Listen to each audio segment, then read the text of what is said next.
Mr. Hello po, si Ate Annamel. Nandito po tayo mga kapatid. Good morning po, Ate Annamel. Morning.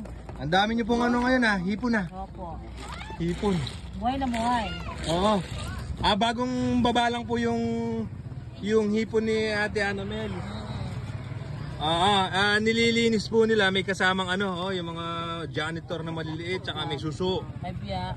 Ano pong pinanguling dyan, Ate Annamel? Kimpot. Ano po? Kimpot. Kipot. Yung kipot. Kimpot. Kimpot. Ayun. Hindi ko pa kasi alam yun, hindi ko pa nakakita ng ganun eh. Kahoy na may lambat. Siguro, makipot yun, makipot. Ano? Tingnan na siya. Siguro, ano po? Tingin lang. Ayun, ganon, makipot nga. Tapos papasok po dyan, ano? Oo, eto. Ito,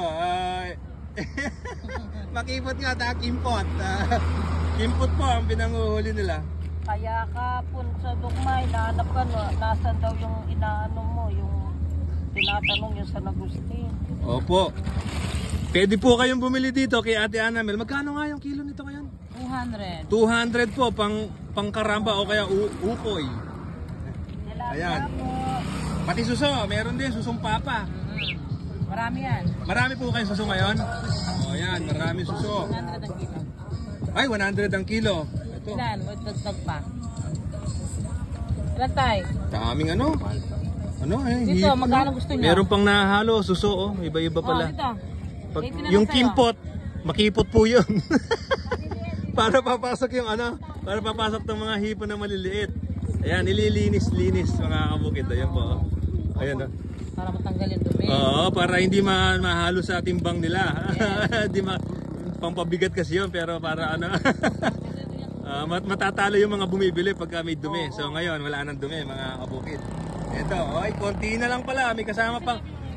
Ano mo to? Anong tawag dito? Biya. Biya. Masarap din to Yes, ginagataan. Gata Pagandahan meron. Ay, ito pa pala biya Ang laki pala nito eto. Pinakamalaki to, Ate Annamel. Pinakamalaki na to. May lalaki pa dito. Ganyan. Ayun, lumalaki pa lang ganun. Masarap yan, ginataan mga kabukid. Yung biya. Kung maliliit, pwede mong yokoy. Ay, pwede rin. Yung tinik niya? Hindi, wala naman. Walang tinik. Ayun. Konti na lang, konti na lang. Linilinis ng mabuti para... Ayun, meron pa.